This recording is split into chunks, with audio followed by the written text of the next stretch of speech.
안녕하세요. 성공예감 이대호입니다.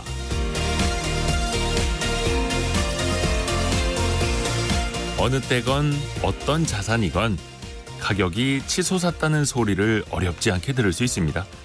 저금리 시절에도 심지어 고금리 시절에도요. 때로는 부동산, 때로는 주식, 때로는 코인까지 사상 최고치 몇 배 급등했다는 소식이 어지러울 정도로 여기저기에서 들려옵니다. Fear of missing out, 이른바 포모 현상.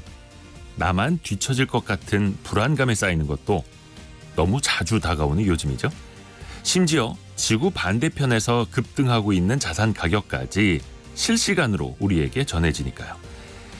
내가 그 모든 자산에 대해 전문가가 될 수 없고 그 모든 자산에 투자할 수 없는데도 말이죠. 뚜벅뚜벅 나의 길을 가고 내가 더 잘 알 수 있는, 또 내가 더 잘 할 수 있는 그걸 찾고 그 실력을 강화하는 게 나에겐 더 중요한 일일 겁니다.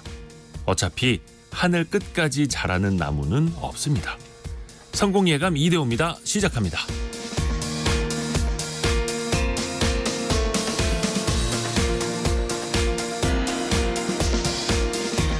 안녕하세요. 이대호입니다. 오늘은 3월 11일 월요일 아침 9시 6분 지나가고 있고요. 성공예감 이대호입니다. 이제 본격적으로 출발해보죠. 역시 빠질 수 없는 경제상식 퀴즈를 내드리면서 여러분의 문자 메시지도 받아보겠습니다. 자, 오늘의 경제상식 퀴즈는 어떤 직업이네요. 직업. KB, 신한, 하나, 우리, 농협 등 5대 금융지주가 발표한 보고서를 보면요. 이 직함을 가진 사람들이 지난해 평균 7,500만 원이 넘는 보수를 받았습니다. KB금융 같은 경우에는 1억 1천만 원을 넘는 보수를 기록했다라고 공개를 했는데요. 그런데 이들이 이사회 안건에 반대표를 던진 경우는 단 하나도 없었습니다. 바로 이 문제 때문에 얼마 전에 저희가 원탁의 기자들 시간에도 같이 논의를 했었죠. 이사회 구성원인데 회사 외부에서 이사직을 맡고 있는 이것을 뭐라고 할까요? 정답은 네 글자입니다. 네 글자. 자, 여러분이 생각하시는 정답, 짧은 문자 50원, 긴 문자 100원이 드는 샵 9730으로 참여해 주시면 되고요. 추첨을 통해서 저희가 다양한 선물을 보내드리죠. 또 KBS 콩으로 올려주셔도 좋고요.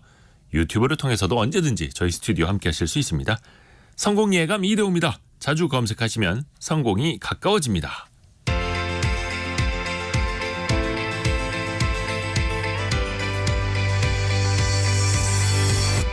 KBS 1라디오 성공예감 이대호입니다. 제가 힌트를 드릴까 말까 고민을 했었는데 힌트 안 드렸어도 되겠네요. 와, 정답 정말 많이 보내주고 계십니다. 힌트는 사실 그걸 드리려고 했었어요. 사내 이사의 반대말. 안 드리는 게 나을 뻔했네요. 자, 오늘의 경제 뉴스 함께 들어보시죠. 해담경제연구소 어예진 소장, 파이낸셜 뉴스 이환주 기자와 함께합니다. 안녕하세요. 안녕하세요. 자, 우선 어예진 소장은 어떤 소식 준비했습니까? 네, 지난해 산업용 전기요금이 주택용보다 높아진 것으로 나타났습니다. 왜 그렇게 됐는지 의미를 짚어보고요. 국내 비은행권이 보유한 부동산 그림자 금융 규모가 사상 최대치를 경신했다는 소식까지 전해드리겠습니다. 네, 그리고 이환주 기자는요. 네, 국내 배터리 기업 LG 에너지 솔루션과 미국 기업 퀄컴이 협약을 맺었는데요. 어떤 내용인지 살펴보고 이와 더불어서 최근 중국 전기차 소식도 같이 준비했고요. 국내 소식으로 최근 청년들의 상황을 반영하는 채용지원금 신청 현황과 삼성 공채 소식 같이 준비했습니다. 네, 자, 우선 어예진 소장에게 갑니다.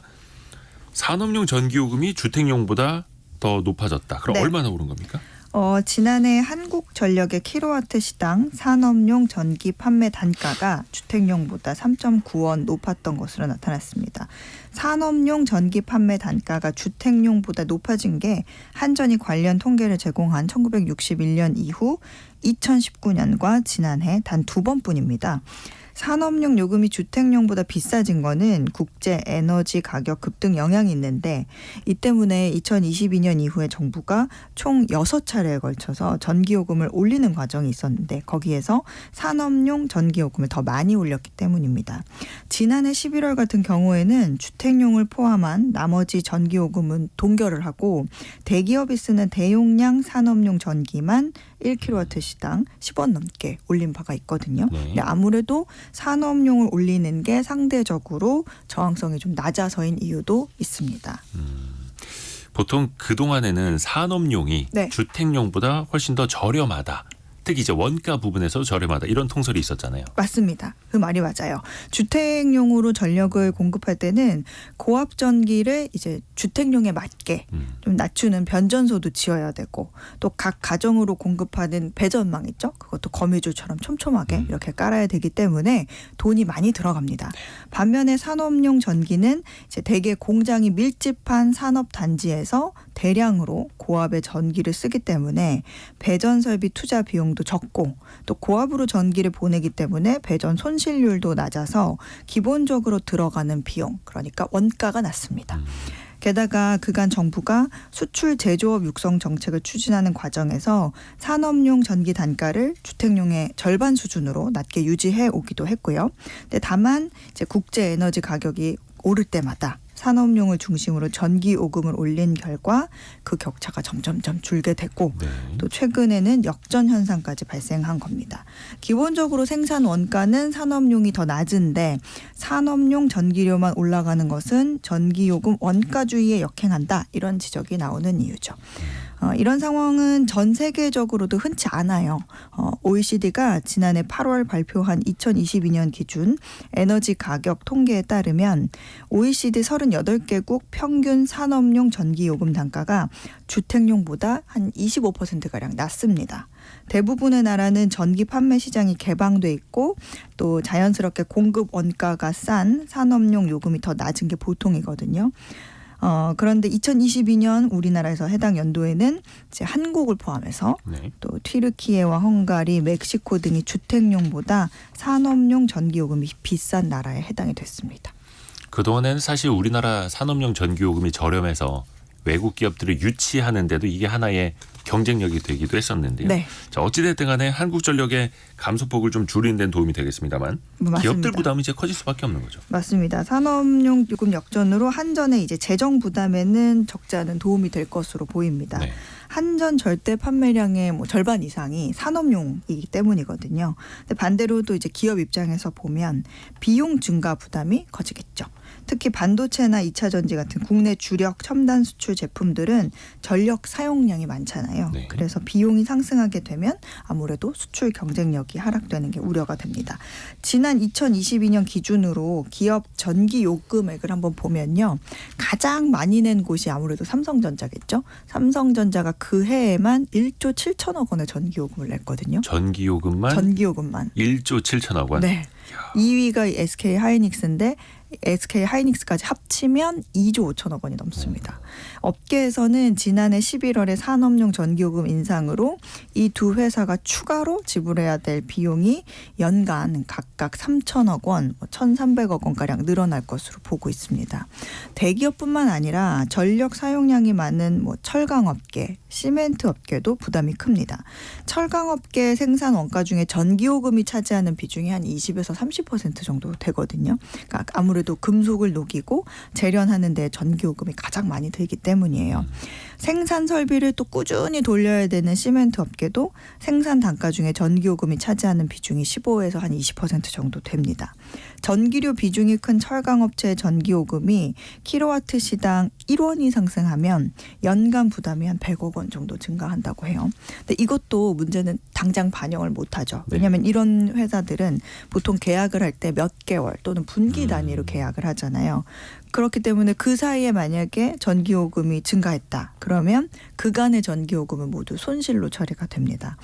이처럼 철강, 시멘트 등 후방 산업의 판가가 인상이 되면 건설, 조선 등의 이제 전방 산업의 부담도 덩달아 늘어나게 되겠죠.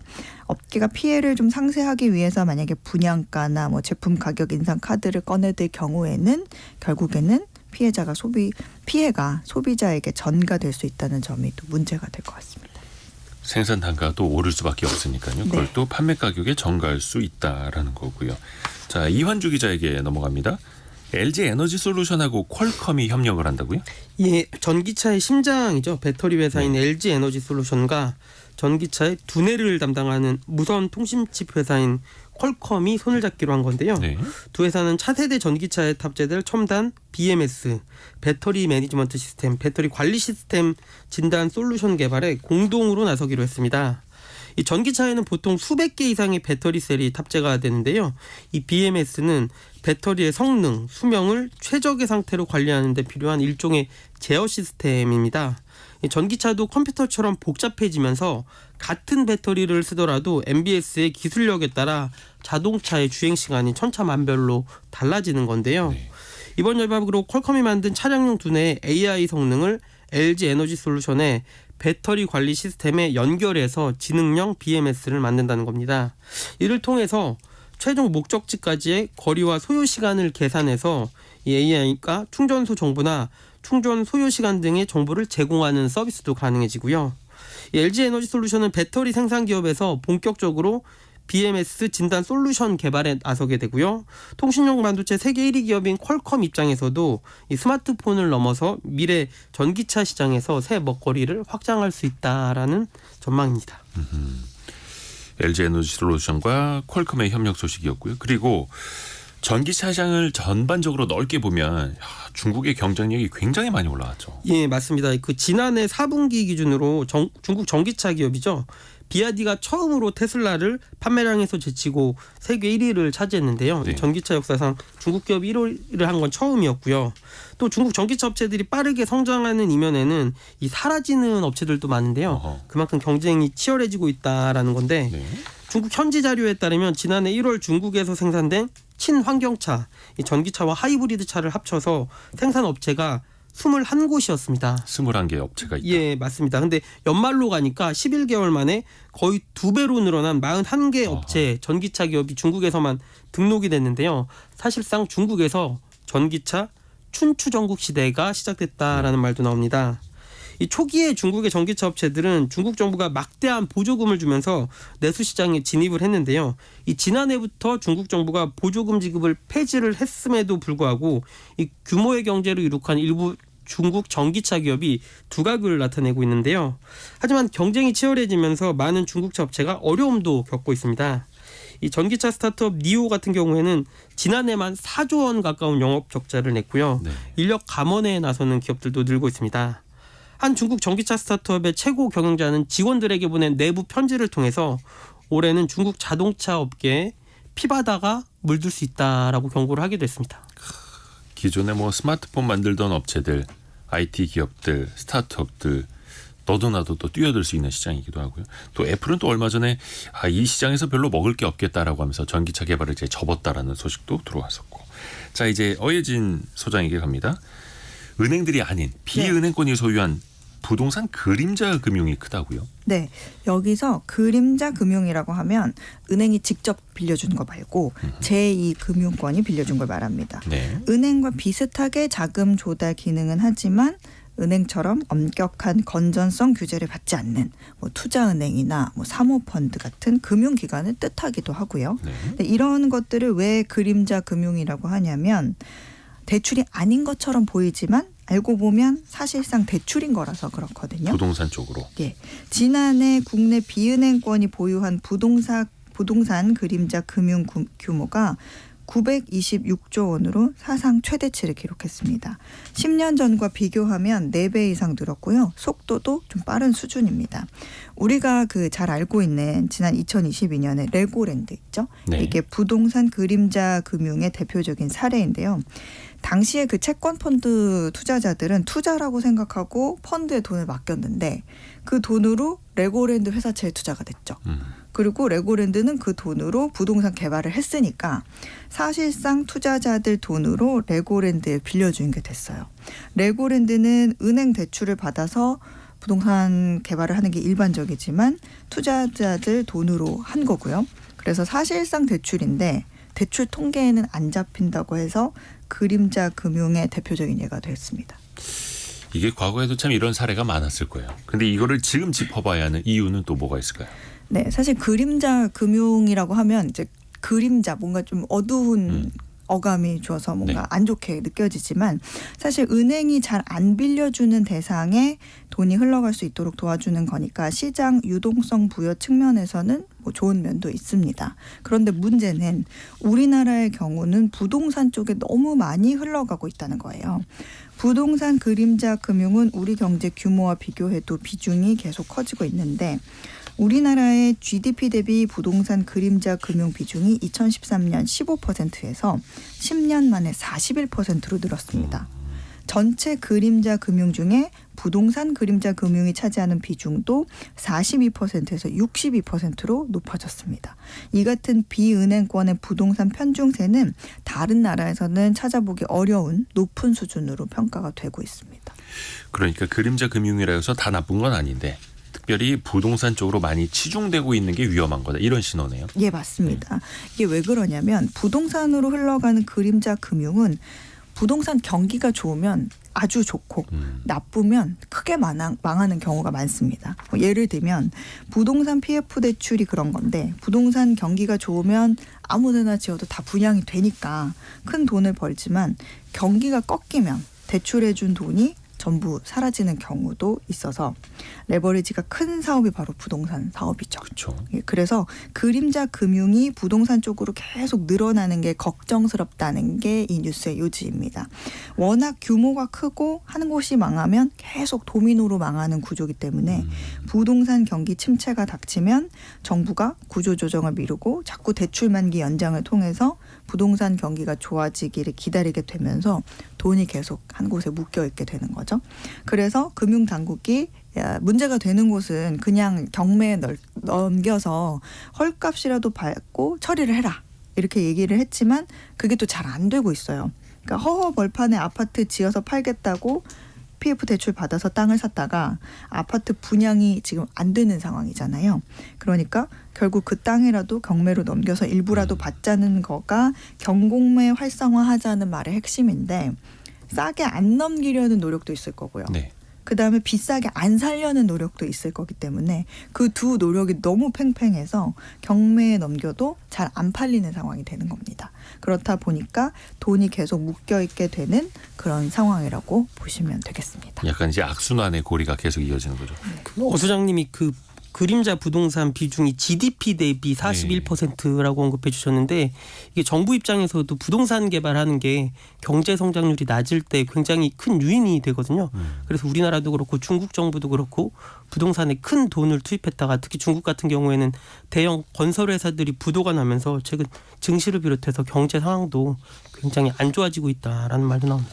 그러네요. 그 부동산 그림자 금융 우리가 그 중국에서 관련 네. 뉴스 많이 전해서 들었었는데 우리나라도 뭐 좀 규모가 다를 뿐 사정은 좀 크게 다르진 않았었네요. 자, 이환주 기자가 준비한 소식으로 갈게요.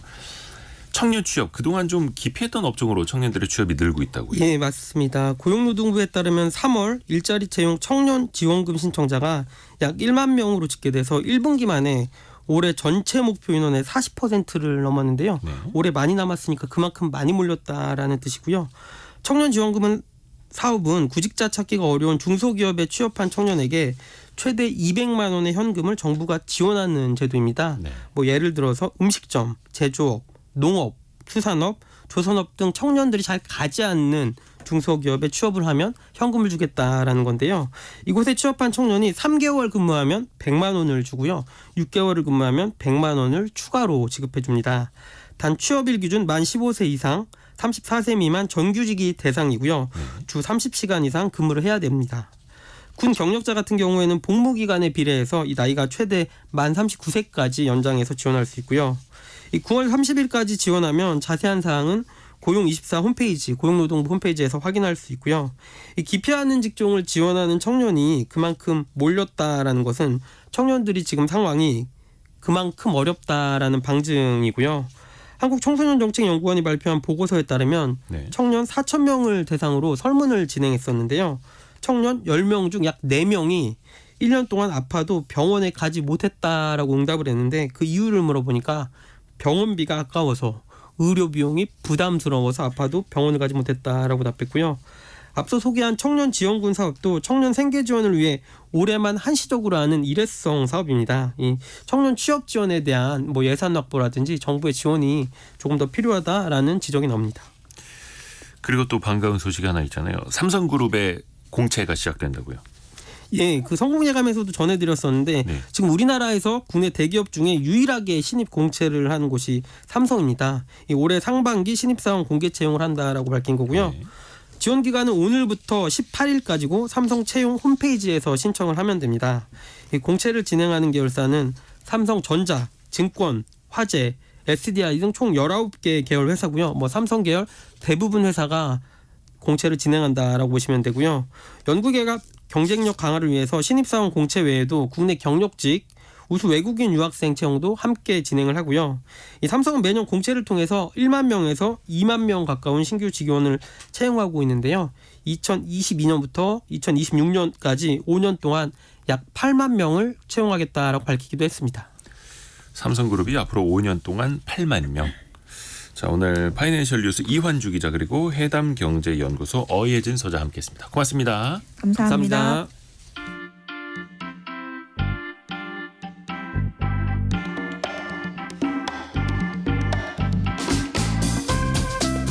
지금 여러분께서는 KBS 일라디오 성공예감 이대호입니다를 듣고 계십니다. 참여해주신 여러분께는 추첨을 통해 아름다운 식탁창조 주비푸드에서 자연에서 갈아 만든 생와사비를, 쉽고 빠른 판촉물 제작 시너지 기프트에서 대용량 에어프라이어를, 그리고 성공예감에서 준비한 커피 쿠폰을 보내드립니다. 당첨자는 성공예감 이대호입니다 홈페이지에서 확인하세요.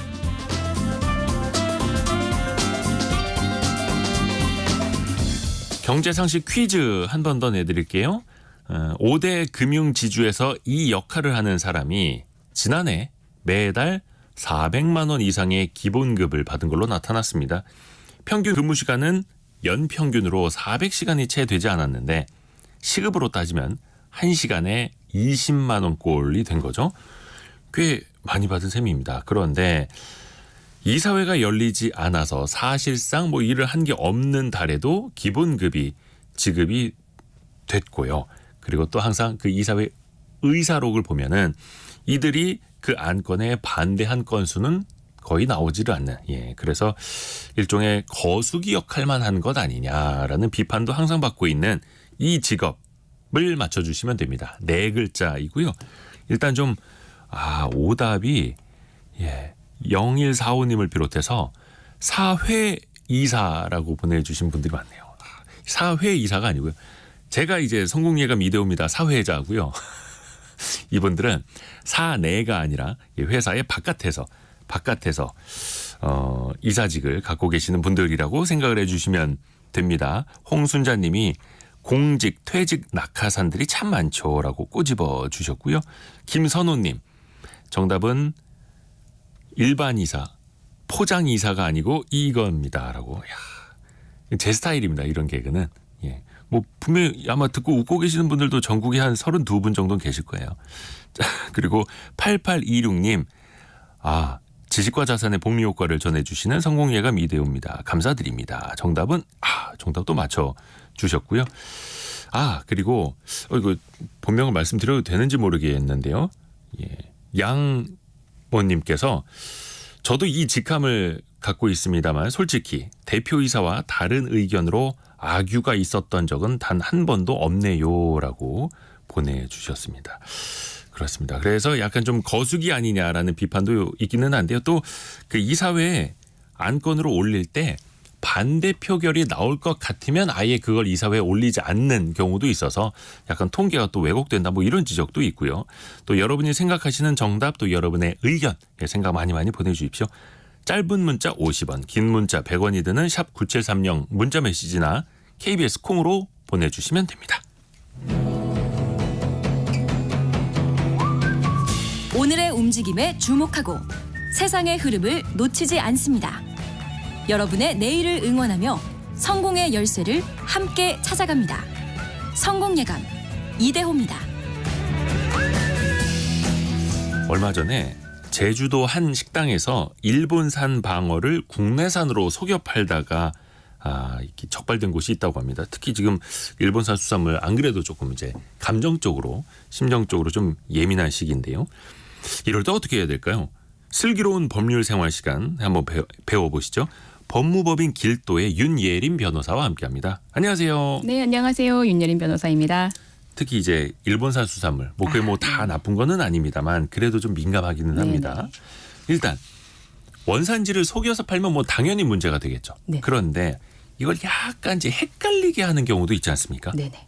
그럴 때도 당연히 처벌이 됐겠죠? 네, 예, 우리가 오랫동안 또 보아왔고 지금도 끊이지 않는 뉴스가 그 원산지 속였다 이런 내용이잖아요. 먹는 것으로 장난치는 거 이거 누구나 화가 나게 합니다. 그래서 법으로도 이 먹는 것 가지고 속이고 헷갈리게 하는 행위 모두 엄격하게 금지하고 있습니다. 법은 시장, 뭐 마트, 식당 아니면 대규모 급식 식당에서 농산물, 수산물이나 그 가공품을 판매하는 곳에서는 농수산물 원산지를 엄격하게 표시하여 판매하도록 하고 있습니다. 우리가 알고 있는 원산지 표시제인데요. 이는 적정하고 합리적인 원산지를 표시해서 소비자의 알 권리를 보장하고 공정한 거래를 유도함으로써 생산자와 소비자를 보호하기 위한 제도입니다. 이 법이 그 농수산물의 원산지 표시에 관한 법률, 줄여서 원산지 표시법이라고도 합니다. 이 법 6조에서는 원산지 표시를 거짓으로 한 행위뿐만 아니라 이를 혼동하게 할 우려가 있는 표시도 처벌 대상에 포함하고 있습니다. 그래서 아까 말씀 주신 사례와 유사한 사례 한번 소개해 드릴게요. 네. 부산 횟집 사례인데요. 물고기 원산지를 헷갈리게 표시했다가 1심에서 벌금 2천만 원을 받은 사례입니다. 이 식당은 한 수산업체로부터 일본산 활 참돔을 구입해서 조리한 뒤 판매하였습니다. 그런데 음식점 내 원산지 표지판에 품목, 도미, 원산지, 국내산, 일본산 이라고 하면서 국내산과 일본산을 병기하여 표시하였어요. 이런 거 저도 많이 봤는데. 네, 음식점 손님들은 이걸 보면서 원산지가 내가 먹는 게 국내산일 수도 있겠다라고 하면서 혼동이 됐겠죠. 그래서 이러한 혐의가 적용되었습니다. 이 식당은 2018년 8월부터 2019년 8월까지 1년간 한 수산업체로부터 일본산 활 참돔 19,400kg 그러니까 4억 9천만 원 상당입니다. 이 일본산 활참돔을 지속적으로 공급받아서 조리한 뒤 판매하였습니다. 이런 식으로 일본산을 주로 팔면서 마치 국내산도 판매하는 것처럼 작성하게 하는 행위는 소비자를 헷갈리게 하는 행위로 판단되어서 처벌받을 수 있는 것입니다. 그런데 이렇게 쓰신 데들 저도 꽤 많이 봤거든요. 국내산, 일본산 아니면 국내산, 중국산 같이 써놓는 건데 이렇게 하면 안 되는 거예요. 네네. 근데 여기는 벌금 2천만 원을 맞았다. 네. 이렇게 원산지 표시 제대로 안 하면 이제 처벌 기준 이게 수위가 전반적으로는 어떻습니까? 그러니까 원산지 표시법에 따라서 거짓 표시했으면 7년 이하의 징역, 1억 원 이하의 벌금 등 형사 처벌 받습니다. 이게 가벼운 게 아니네요. 네, 맞습니다. 이게 먹는 것과 관련된 문제잖아요. 그리고 미표시, 표시 방법 위반 이런 사례들은 1천만 원 이하의 과태료 부과될 수 있습니다. 네. 거짓 표시한 업체와 2회 이상 미표시한 업체는 업체명과 위반 사항을 국립농산물품질관리원과 한국소비자원 누리집에 공표됩니다. 원산지 표시 방법이 또 상세하게 규정이 되어 있어요. 소비자가 쉽게 알아볼 수 있는 곳에 표기를 해야 되고 한글로 기본적으로 하되 필요한 경우에는 한글 옆에 영문이나 한문 같이 병기할 수 있고요. 글자 크기는 포장 용기의 넓이에 따라서 8포인트, 12포인트, 20포인트 이상으로 기재해서 소비자가 쉽게 찾을 수 있도록 규정하고 있습니다. 아하. 당연히 이제 원산지를 표시해야 한다. 특히 이제 농수산물인 경우에는 여기까지는 알겠는데 이걸 어떤 품목까지 세세하게 다 공개를 해야 하는 거지. 왜 시장이나 식당 가면 써 있지 않는 품목들도 꽤 있잖아요. 네네. 이게 해야 되는 업과 그리고 해야 되는 종목이 따로 정해져 있는데요. 휴게 음식점 영업, 일반 음식점 영업, 위탁 급식 영업을 설치 운영할 때는 이거를 농수산물이나 가공품 원재료를 표시해야 되고요. 여기에는 판매, 배달 다 포함되고 요즘 이제 많이 쓰고 있는 공유 주방 이런 것들도 다 포함됩니다. 그리고 품목 같은 경우는 우리가 알고 있는 기본적인 농수산물 다 포함됩니다. 소, 닭, 돼지, 오리, 양, 염소고기, 쌀, 배추김치, 배추, 고춧가루 다 따로 표기해야 되고요. 두부류, 콩류, 수산물 품목에 대해서는 모두 다 원산지 표시해야 돼서 사실상 모든 재료에 대해서는 원산지 표시해야 된다고 생각하시는 게 편하실 거예요. 또 하나 이게 헷갈리는 게 수입산 재료하고 국내산 재료를 섞어서 만드는 게 있을 거 아니에요. 네네. 당연히 이제 김치에도 여러 가지 재료들이 네. 들어가고 맞습니다. 그러면 이건 어떻게 표시해야 돼요? 이게 국내에서 배추김치를 조리하여서 만들어 제공을 하면은 네. 일단 배추김치라고 표기를 하고 네.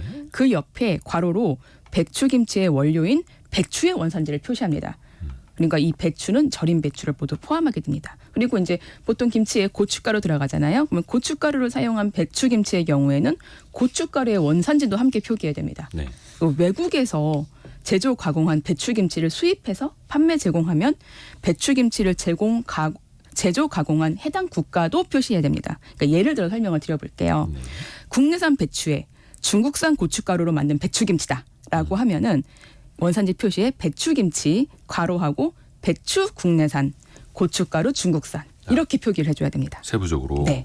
그러니까 중국산 배추에 국내산 고춧가루를 만든 배추김치다라고 하면은 배추김치, 배추 중국산, 고춧가루 국내산 이렇게 표기해야 됩니다. 그래서 각 주재료의 원산지를 표기해줘야 되고 그러니까 아예 뭐 중국에서 만든 김치를 수입한 것이다라고 하면 배추김치 괄호하고 중국산. 이렇게 표기합니다.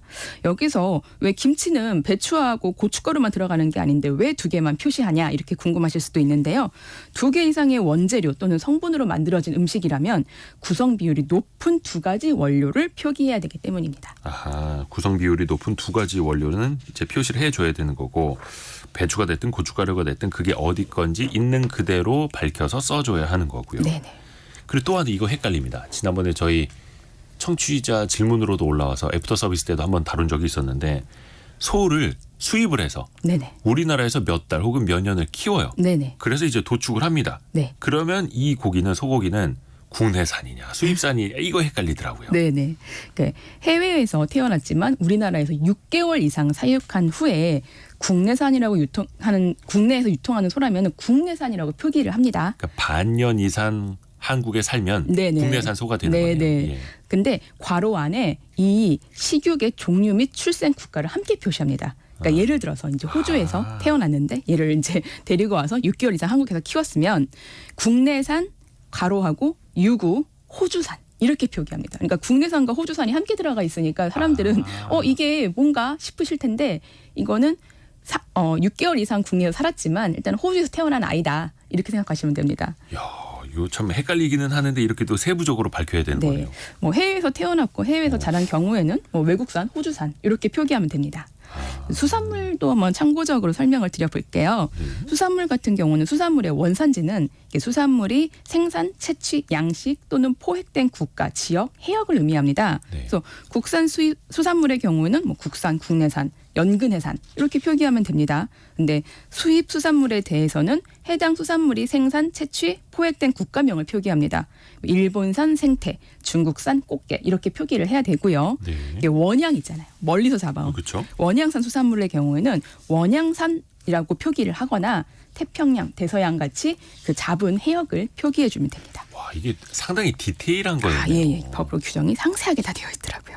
이야, 소고기도 그렇고 수산물도 그렇고 또 하나 아까 말씀 중에 공유 주방에서도 원산지를 그대로 이제 똑같이 표기를 해야 된다라고 네네. 말씀을 하셨는데 온 오프라인 또 배달 여기에도 똑같이 적용이 되는 거예요. 네네. 그러니까 우리가 식품을 살 수 있는 곳이다라고 하면 일단 다 원산지 표기해야 되는 곳이다 이렇게 생각하시면 됩니다.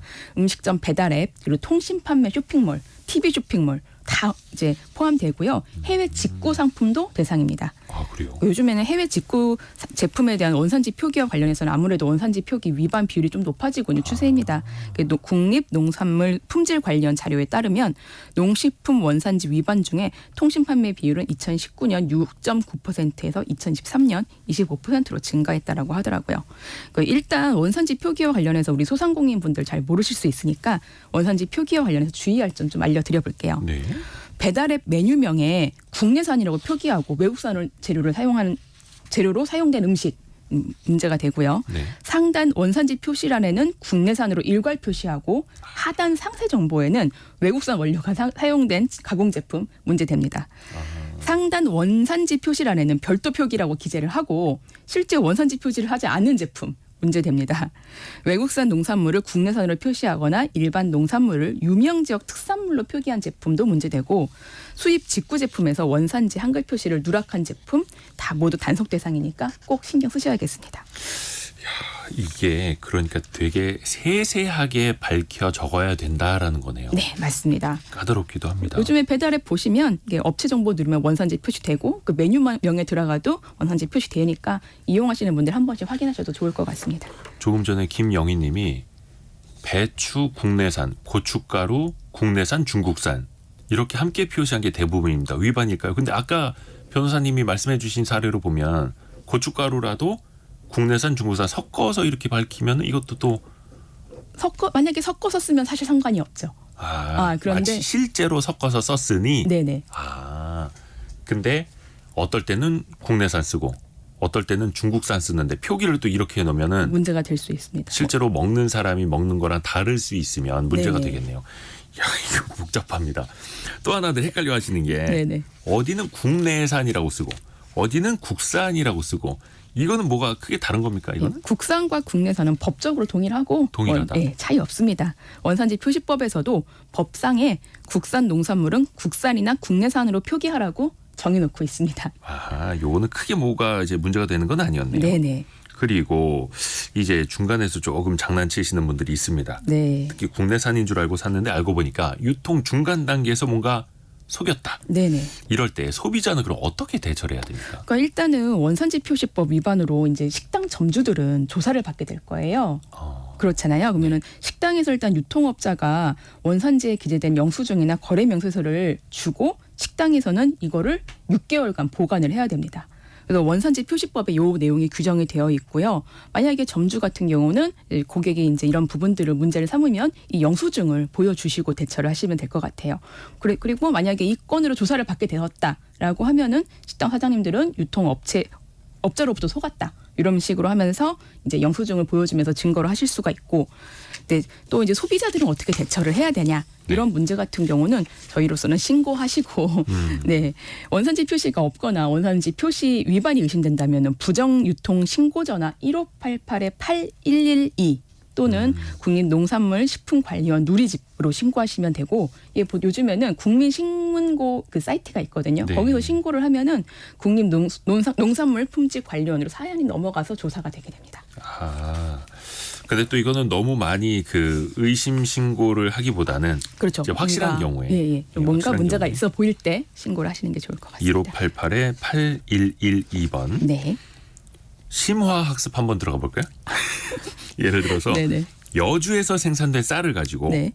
이천에서 빵을 만들었어요. 예. 그러면 이천 쌀빵 네. 이렇게 표기하면 어떻게 되는 네. 겁니까? 그 원산지를 혼동하게 할 우려가 있는가? 일단 이 부분을 따져봐야 될 것 같아요. 이게 하나의 사례가 있는데 강화산이 아닌 인삼을 강화에서 홍삼으로 만들어서 강화 홍삼이다라고 표기를 해서 문제가 된 적이 있습니다. 그럴 수도 있을 것 같은데. 네네. 이 사안에서 대법원은 예. 이제 홍삼과 같은 농산물 가공품의 경우 그 원재료인 수삼의 원산지가 모두 국내산이라면 원산지를 국산이라고 표시할 수 있고, 네. 그러한 홍삼을 원재료로 하는 홍삼 절편의 경우에도 마찬가지고, 네네네. 홍삼 절편과 같은 농산물 가공품의 경우 특별한 사정이 없는 한 제조 가공한 지역의 명칭을 제품명에 사용하는 것도 법령상 허용되고 있다라고 판시한 바 있습니다. 그러니까 다 국내산이라면 네네.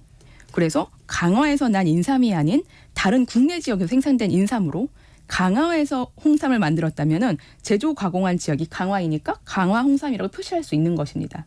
이제 아까 여쭤봐 주신 사례 같은 경우서도 쌀빵 같은 농산물 가공품의 경우에 특별한 사정이 없는 한 제조 가공한 지역의 명칭을 제품명에 사용하는 것 허용할 수 있을 것입니다. 대신에 그 원재료 쌀이 됐든 인삼, 수삼이 됐든 이거 역시 국내산이었기에 가능한 네, 거다. 맞습니다. 이렇게 봐야겠네요. 와, 오늘 정말 꼼꼼하게 많이 배웠습니다. 이게 사실 저도 많이 헷갈렸던 건데 네. 원산지 표기 이제 어디 또 식당 갈 때마다 매의 눈으로 네. 배웠으니까 매의 눈으로 더 봐야겠네요. 윤예린 변호사였습니다. 고맙습니다. 네, 감사합니다. 라디오 정보센터 다녀옵니다. 조규홍 보건복지부 장관은 의사단체 집단행동에 대응하기 위해 오늘부터 4주간 20개 병원에 군의관 20명과 공중보건의 138명을 투입한다고 밝혔습니다. 대규모 원금 손실이 발생한 홍콩 H지수 주가 연계증권 홍콩 ELS 사태와 관련해 금융감독원이 오늘 손실액에 대한 판매사 배상 기준을 발표합니다. 서울시 보건환경연구원이 수산물 안전성 검사 항목을 119개에서 177개로 확대한다고 밝혔습니다. 항균제, 구충제, 살충제 등 동물용 의약품 검사 항목이 다수 추가됐습니다. 어제 저녁 전남 여수시 삼산면 소거문도 인근 해상에서 9.7톤급 낚시어선이 좌초됐습니다. 승객 16명과 선원 2명 등 승선원 18명은 전원 무사히 구조됐습니다. 지금까지 라디오 정보센터 뉴스 정한나였습니다. 최근에 평균 수명이 계속해서 늘고 있죠. 우리나라 이제 초고령화 사회 이렇게 들어가고 있고 그런데 평균 수명이 조정된다라는 표현이 있습니다. 평균 수명이 늘어나는 게 아니라 인위적으로 뭔가를 조정을 한다? 이게 어떤 말일까요? 저도 좀 헷갈리긴 하는데 이게 또 우리의 보험료랑도 직결이 된다고 합니다. 돈워리 투자 백서 시간에 한번 배워보시죠. 이영주 대표와 함께합니다. 안녕하세요. 안녕하세요. 이영주입니다. 일단 우리나라 평균 수명이 얼마나 지금 늘어난 거죠? 네, 통계청 발표를 보면은요. 네. 2022년 기준으로 발표를 했고요. 거기 한 1년 늦게 나오니까 작년 말에 나왔거든요. 네. 대한민국 국민의 현재 평균 수명은 82.7세. 남자가 79.9세고요. 여자는 85.6세라고 나왔습니다. 네. 자, 그러니까 이제 평균 수명이 82세시고 남자가 79세니까 네. 우리 이대호 기자님 같은 경우에는 나는 그러면 79세 한 80세까지만 살겠네라고 생각할 수 있잖아요. 네. 그렇죠. 근데 평균적으로. 네, 평균적으로. 근데 이 평균이라는 개념이 그런 개념이 아니고 네. 평균 수명 79.9세 남자. 이 얘기는 무슨 얘기냐면 2022년에 출생한 남자 아이의 기대 여명이 79.9세라는 얘기입니다. 아, 그러니까 지금 태어난 아이라면 그렇죠. 이 정도 나이로 살겠다. 네, 그러니까 지금 태어난 아이들이 평균적으로 82.7세를 산다는 얘기고 네. 자, 그러면 지금까지 이미 살아온 사람들 우리 같이 나이 40, 50 넘어가서 이제 60 넘어가신 분들 이런 분들은 이미 많이 살아왔기 때문에 이분들의 수명은 더 긴 거죠. 남은 자녀 수명이. 그래서 실제로 통계청 발표를 보니까 현재 60세이신 분들의 평균 수명은 82.8세입니다. 남자. 예. 네, 그러니까는 아까 남자가 79.9세라 그랬는데 60세이신 분들은 그거보다 거의 한 3살을 더 사시게 되는 거죠. 이미 수많은 위험들이 다 겪어왔잖아요. 아하. 네. 지금 영세인 친구들은 앞으로 뭐 중간에 어릴 때 사망하기도 하고 병에 걸리기도 하는 이런 위험도 있지만 그런 것이 다 겪어왔기 때문에 60세 여자이신 분들의 평균 수명은 아까 통계청 발표 자료는 2022년 출생은 85.6세였는데 네. 60세이신 분들은 87.4세. 이것도 한 2살 정도 더 깁니다. 결국은 내가 나이가 들면 들수록 평균 수명 개념보다 훨씬 더 많이 산다라는 것이고 이것이 통계청 발표 자료거든요. 네네네. 자, 그런데 우리가 또 하나 봐야 될 게 뭐냐면 통계청 자료는 전 국민 대상으로 합니다. 네. 그런데 보험개발원이 발표하는 평균 수명 자료가 있습니다. 보험개발원 거. 네, 이게 바로 경험생명표라고 하는데요. 네. 보험개발원이 생명보험 가입자를 대상으로 해서 5년마다 발표하는 자료가 있습니다. 일단은 앞에서 말씀해 주신 그 기대 여명 관련해서는 이 평균의 함정을 우리가 조심해야겠네요. 네네. 왜냐하면 이미 오랫동안 살고 있는 사람들은 이미 또 이제 평균치를 또 넘길 가능성이 그렇죠. 더 높은 네네. 거니까요. 그리고 말씀해 주신 게 통계청 데이터랑 네, 보험개발원의 데이터가 따로 있다. 그렇죠. 어떤 차이가 가장 큰 걸까요? 일단 보험개발원에서 이제 표본으로 하는 데이터가 생명보험 가입자거든요. 네. 근데 생명보험 여러분 가입해 보신 분 아시겠지만 가입할 때 건강 여부를 확인합니다. 아, 까다롭죠. 그렇죠. 그래서 병이 좀 많이 있으신 분들 이런 분들은 가입이 안 되거든요. 결국은 생명보험 가입자들은 비교적 다른 전 국민 통계에 비해서 건강하신 분들이란 얘기죠. 이미 보험회사가 한번 걸으니까요. 그렇죠. 네, 그분들의 평균을 본 겁니다. 아, 그러니까 이 방송 보신 분 중에서 여러분들이 생명보험 가입을 할 수 있는 기준이다라고 하게 되면 나의 기대 여명, 평균 수명은 또 다른 거죠. 일단 보험회사에서 특히 생명보험회사에서 나를 받아주느냐 안 네. 받아주느냐가 맞습니다. 야, 이게 참 현실입니다, 이게. 네. 내가 맞으면 현실입니다. 그렇죠. 그러면 당연히 더 네. 건강한 사람들을 표본으로 보험사들에서는 데이터를 뽑으니까 네. 보험 개발원 기준으로는 더 높겠네요. 그럴 수밖에 없죠. 지난 1월에 그 보험개발원에서 제10회 경험 생명표를 발표했습니다. 네. 예. 남자의 평균 수명이 86.3세. 훅 올라가네요. 훌푹 올라가죠. 아까 79.9세였잖아요. 통계청 발표가. 여자는 90.7세. 우와. 네, 그래서 통계청 자료보다 남자는 6.4세가 높고요. 여자는 5.1세가 높습니다. 예. 그래서 65세 남자이신 분들의 앞으로 얼마 살 수 있을까를 봤더니 65세 남자분들은 88.7세까지 사실 거고요. 네, 네. 65세 여성이신 분들은 92.1세까지 산다. 라고 되어 있어요. 네. 그러니까 결국은 이제 보험개발원 내가 보험을 가입할 수 있는 정도의 건강을 가지신 분들이라면 그냥 남녀 불문하고 90세는 산다. 더 큰 차이를 보시면 또 남녀의 차이가 4.4세밖에 나지 않습니다. 우리가 그런 얘기 많이 하거든요. 남자 여자와 차이가 한 7살 나기 때문에 남자가 여성보다 한 7살 먼저 돌아가신다. 이런 얘기를 많이 하는데 이제 이것도 4살로 줄었기 때문에 남자와 여자의 차이도 점점 줄고 있다는 겁니다. 남녀 사이의 평균 수명 그 격차도 좀 줄어들고 있는 네, 거네요. 맞습니다. 오래 살아야 됩니다, 일단. 근데 통계청에서 이미 데이터가 나오고 있는데 네. 이걸 보험개발원에서 별도로 또 다른 통계를 만드는 뭔가 이유가 있지 않을까요? 아무래도 그렇죠. 사실 연금을 많이 받는 게 중요하지만 연금을 평생 받는 것도 중요하잖아요. 그렇죠. 네, 생명보험 상품 중에는 평생 연금을 지급하는 종신형 연금이라는 네. 상품이 있습니다. 사실 이 상품은 그 가입자가 살아있는 평생 동안 지급을 해야 되잖아요. 네. 그러다 보니까 이분이 언제까지 살지 알 수 없지 않습니까? 그러니까 언제까지 살지 알 수 없는데 무턱대고 연금액을 책정했다가 너무 많이 주게 되면 너무 오래 살게 되면 보험사가 위험해지는 것이죠. 그렇죠, 그렇죠. 그래서 이 보험개발원 발표 자료는 생명보험사들이 보험료를 산정하거나 연금액을 산출하는데 자료를 활용하고 있습니다. 네. 실제로 통계청 자료 같은 경우에도 주택연금 같은 경우에는 통계청 자료 활용해가지고 종신지급형 연금 방식이 있거든요. 이런 거 활용해서 금액을 정하고 있어서 평생 지급을 해야 되는 연금 체계들은 이런 생명표를 활용하는 것이 굉장히 중요하죠. 그러네요. 특히 이제 금융사, 생명보험사 입장에서는 고객이 물론 이제 오래 사시는 게 참 좋은 거긴 한데 네. 재무적으로는 또 위험할 수 있으니까요. 그렇죠. 네. 그들 입장에서, 네, 그들 맞습니다. 입장에서 또 하나 헷갈리는 게 네. 이게 금융 상품에 따라서 은퇴 상품인데 네. 내가 죽을 때까지 받을 수 있는 것과 네. 그렇지 않은 것들이 좀 다르지 않습니까? 네, 맞습니다. 이거 좀 알려주세요. 좀 전에 말씀드린 대로 생명보험사에서는 종신형 연금이 있는데 네. 그거는 평생 지급되는 것이기 때문에 종신형 연금으로 받으시게 되면 돌아가시는 그날까지 받게 됩니다. 언제 내가 사망할 지는 알 수 없지만 네. 그런데 우리가 일반적으로 많이 알고 계시는 연금 펀드, IRP 같은 연금 저축 상품이 있으시죠?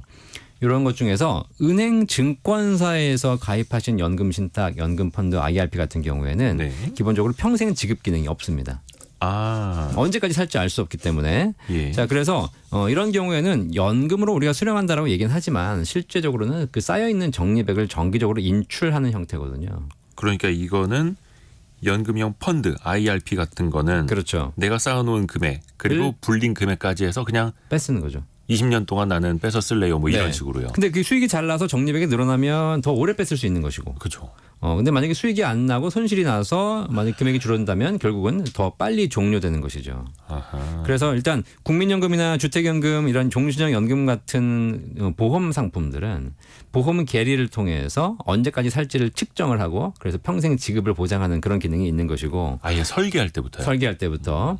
하지만 일반 펀드라든가 신탁 같은 그냥 일반 저축 상품 그런 연금들은 수익이 높아진다면 오래 받을 수 있지만 그렇지 않다면 결국은 고갈되는 그런 구조가 있기 때문에 그걸 잘 우리가 판단해서 결정하실 필요가 있습니다. 그러니까 특히 생명보험 회사 입장에서는 본인들의 리스크를 좀 관리하기 위해서 네. 이런 계산들을 철두철미하게 하는 거고요. 네. 근데 아까도 잠깐 말씀해 주셨는데 종신형일 경우에는 평생 지급하는 거니까 네, 네. 이 사람이 90세, 100세, 120세 이렇게 살면 당연히 회사 입장에서는 좀 불리해지는 거겠죠. 맞죠. 구조가. 네, 아무래도 이게 평균 수명이 늘어나기 때문에 동일한 금액을 쌓여진 금액을 가지고 더 오래 줘야 되지 않습니까? 네. 그러니까 한 번 받는 금액, 월 연금액을 낮출 수밖에 없는 거죠. 그래서 이렇게 생명표가 반영이 되면 연금보험은 불리합니다. 그래서 이제 연금액이 낮아지는 그런 문제가 있고요. 반면에 사람들이 오래 산다는 것은 그만큼 잘 안 죽는다는 거잖아요. 네네네. 그렇기 때문에 사망보험 있죠. 아. 종신보험 같은 사망보험은 보험료가 저렴해집니다. 아하. 그래서 거기에서 세이브가 되니까요. 그런 차이가 있다라고 해서 여러분들이 좀 참고하실 필요가 있을 것 같긴 해요. 만약에 평균 수명이 늘어나면 이게 네. 연금액이 얼마씩 줄어드는지 이게 혹시 계산이 되나요? 네, 그런 질문을 많이 하시는데 그러면 수명이 늘어날 때마다 연금액이 줄어야 되잖아요. 네. 이게 평균 수명 증가폭에 따라 다르거든요. 근데 뭐 정확한 계산은 여러 가지 비용들을 감안해 봐야 되겠지만 네. 이제 일반적으로 평균 수명이 한 살 늘어나면 연금액은 3에서 5% 정도 감소한다라고 보시면 돼요. 그러면 내가 연금액을 100만 원 받을 건데 평균 수명이 한 살이 늘어나게 되면 97만 원 정도로 줄어든 금액을 평생 받게 되는 구조니까 네. 평균 수명이 늘어나는 게 좋은 건 아니죠. 연금액에는. 그러면 기존의 그 연금 상품, 특히 네. 이제 종신형 같은 거에 가입을 하신 분들은 네. 나는 평균 수명이 80세일 때 가입을 했는데 네. 지금 평균 수명이 85세로 올라왔다. 그러면 네네. 나한테도 이게 뭐 불리해지는 건가? 그렇지 걱정하실 수 않습니다. 있거든요. 그렇지 그렇진 않습니다. 않아요? 기존 가입자에게는 소급 적용하지 않습니다. 아하. 네, 그러니까 이제 만약에 생명표가 반영이 된다. 네. 그러면 그 반영된 이후에 가입하신 상품부터 연금액이 적용되는 것이고요. 기존에 가입하신 분들은 적용되지 않고 따라서 일찍 가입하시는 게 조금 더 유리하겠죠. 그러니까 앞으로 평균 수명은 계속 늘어날 수밖에 없으니까. 네. 그러면 오래전에 연금에 가입하신 분들이 좀 더 유리한 걸까요? 현재 당연하죠. 기준으로 네네. 보면. 통계를 보면 2006년 이전에 가입하신 지금으로부터 한 15년 이전에 네. 가입하신 분들은 그때는 평균 수명이 80세가 안 됐습니다. 동일한 금액을 낸다고 가정했을 때 지금 가입하신 분보다 예전에 가입하신 분들이 연금액이 한 20-30% 이상 높죠. 다만 좀 주의하실 건 뭐냐면 내가 연금을 가입하셨다면 기존에 가입한 것에 대해서 인정을 받으시는 거지만 네. 내가 종신보험이나 저축보험을 가입하셨다가 나중에 연금 전환하시는 분들이 있어요. 네. 그런 분들은 연금을 가입하신 게 아니기 때문에 가입 시점으로 소급 적용해 드리는 것이 아니라 전환 시점인 지금의 생명표를 적용할 수 있으니까 더 불리해 줄 수 있으니까 이런 거 좀 참고해 보실 필요가 있습니다. 저축성을 연금형으로 전환을 하면 연금이 아닌데 연금으로 전환하는 경우에. 그 시점에 평균 수명을 그렇죠. 바탕으로 한다. 네. 그리고 이번에 그러면 평균 수명이 이게 늘어난 거지 않습니까? 네, 늘어났습니다. 보험개발원이 네. 통계를 낸 게. 그러면 지금부터 이게 연금 상품에 반영이 되는 거겠네요. 네네. 주택연금 같은 경우에는 이미 3월에 반영했더라고요. 통계 자료를. 그다음에 이제 보험 상품, 연금 상품에 반영하는 것은 4월부터 반영될 예정입니다. 그러니까 혹시 연금 가입 계획이 있으시다면 3월에 하시는 게 조금 더 유리하겠죠. 연금 박사 상담센터 이영주 대표와 함께했습니다. 고맙습니다. 감사합니다. 자, 여기서 1부 마치고요. 저희가 2부에서는요. 개미스쿨 시간이 있는데요. 오늘은 좀 증시가 조정을 받는 것 같은데 김학균 센터장과 함께 국내외 증시 또 경제 이슈 쉽게 또 풀이를 해드리겠습니다. 잠시 뉴스 들으시고요. 10시 5분에 금방 다시 뵙죠.